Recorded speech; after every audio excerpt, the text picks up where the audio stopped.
ఆంధ్రప్రదేశ్లో భాషా ప్రయుక్త రాష్ట్రం ఆంధ్రప్రదేశ్ రాష్ట్రం ఏర్పడడానికి కారణం 58 రోజులు నిరాహార దీక్ష చేసి శరీరం కుళ్ళిపోయి మాంసం ముద్దలుగా జారిపోతూ ఆయన పడుకున్న మంచం మీద పురుగులు పట్టి అవి పీకు తింటున్నా సరే రాష్ట్రాన్ని ఏర్పాటు చేస్తానని చెప్పే వరకు మంచినీళ్ళు కూడా పట్టదని చెప్పి చివరికి ఆ మంచం మీదే ప్రాణం వదిలేశారు. ఆఖరికి ఆయన తీసుకుని శ్మశానాన్ని తీసుకెళ్లాలంటే ముట్టుకుంటే ఎక్కడెక్కడ చలివిడి ముద్దలో వచ్చేస్తుంది ఆయన శరీరం.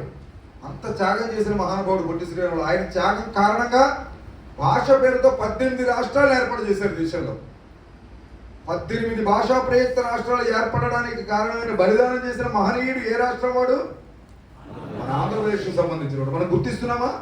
ఎప్పుడైనా తలుచుకుంటున్నామా? అటువంటి మహానుభావుడు పుట్టినటువంటి ప్రదేశం కూడా ఇది. ఇలా ఎంతో మంది వీరులు. ఇవాళ దేశంలోనే అతి గొప్పదైనటువంటి అంతరిక్ష ప్రయోగ కేంద్రం ఇక్కడ ఉన్నది. చాందినీపూర్ ఒరిస్సాలో క్షిపణి ప్రయోగ కేంద్రం ఉన్నది.